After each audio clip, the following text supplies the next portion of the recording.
there's more to Duke's basketball roster moves than meets the eye, and it's sparking some serious debate. The latest episode of CBS Sports' Eye on College Basketball podcast zoomed in on the ACC, and when Duke came up, the hosts expressed some skepticism about Duke's approach to the transfer portal. But here's where it gets controversial. Duke didn't really chase a large number of portal players, nor did they land many.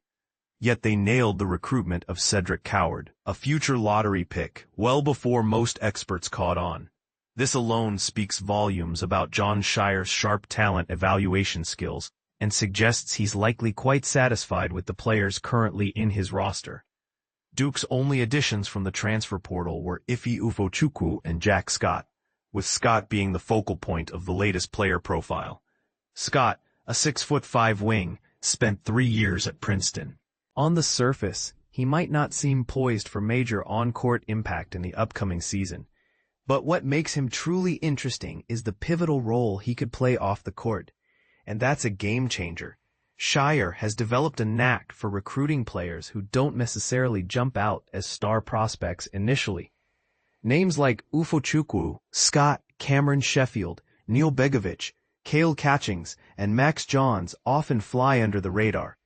Yet they offer crucial contributions behind the scenes, something that we... And second, recent developments like policy changes from the House settlement that effectively eliminate traditional walk-on players have forced programs to rethink roster building and adapt accordingly by bringing in experienced transfers.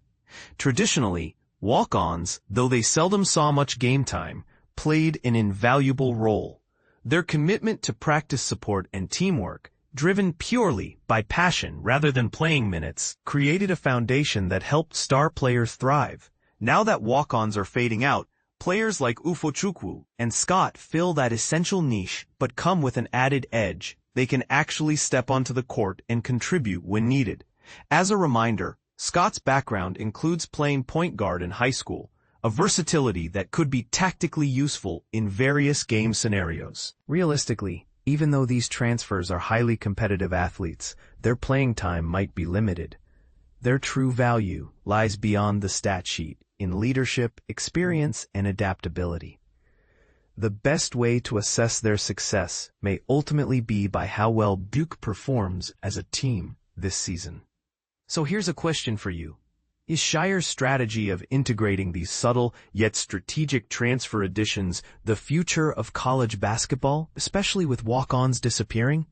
Or does it risk undervaluing traditional team-building approaches?